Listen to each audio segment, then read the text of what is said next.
இந்த பொண்ணு ஸ்கூல்ல படிச்சுட்டு இருக்கும் போது சார் நடத்தின கணக்கு ஏதோ தப்பா இருக்கிறனால மறுபடியும் போட்டு காட்டுங்கன்னு சொல்றா. ஆனா இந்த பொண்ணு மேலையும் கீழையும் பார்த்துட்டு நீ இன்னும் 3 மாசத்துல ஸ்கூலுக்கே வரமாட்ட, நீனா எதுக்கு கேள்வி கேட்கறன்னு உட்கார சொல்லிடுறாரு. இந்த பொண்ணு நடந்த எல்லாத்தையுமே அவங்க அம்மா கிட்ட சொல்லிடுறாங்க. அவங்க அம்மாவும் ரொம்ப கோவமா இருக்கிறனால அந்த சாரை ரொம்ப திட்டி விட்டுறாங்க. ஒரு நாள் இந்த பொண்ணு ஸ்கூல் விட்டு வரும்போது இந்த பொண்ணுக்கு பீரியட்ஸ் ஆயிருது. அதனால யாருக்கு தெரியாம இருக்கிறனால தண்ணிக்குள்ள இறங்கிடுறா. இவங்க வீட்டுக்கு வந்து பார்த்தா நல்லா தோரணம்னா கட்டி வச்சிருக்காங்க. ஒருவேளை நம்ம வயசுக்கு வந்தது தெரிஞ்சிருச்சோன்னு அவங்க அம்மா கிட்ட கேக்குறா.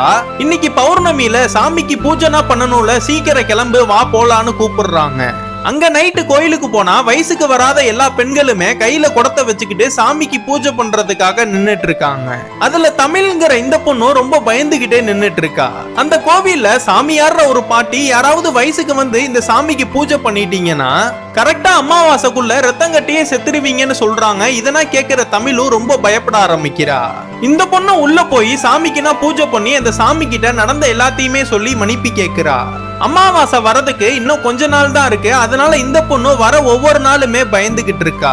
இவ எதிர்பார்த்த மாதிரியே அந்த அமாவாசையும் முடிஞ்சிருச்சு. அதனால அந்த சாமி கிட்ட போய் என்ன காப்பாத்திட்டேன்னு நன்றி சொல்லிட்டு வெளியில வரப்ப அவங்க அம்மா இவளை பார்த்து இவ கையில வச்சிருக்கிற துணியை நான் கண்டுபிடிச்சிடுறாங்க. எங்க கிட்ட இவ்வளவு நாளா நீ வயசுக்கு வந்ததை மறைச்சிட்டியான்னு அவங்க அம்மாவும் இந்த பொண்ணை பயங்கரமா திட்டுறாங்க. அந்த பொண்ணும் நீ ஊருக்காரங்க கிட்ட நான் வயசுக்கு வந்ததை சொல்லிட்டேனா நான் கோயிலுக்குள்ள போன விஷயத்த நானும் சொல்லிடுவேன்னு பயமுத்துறா. இதனாலேயே இவங்க அம்மாவும் இந்த பொண்ணை வீட்டுக்குள்ளேயே வச்சு யாருக்கும் தெரியாம சடங்கு பண்ணிட்டு இவ வயசுக்கு வந்த விஷயத்த ஊர்ல யார்கிட்டயுமே சொல்லாம மறைச்சிடுறாங்க.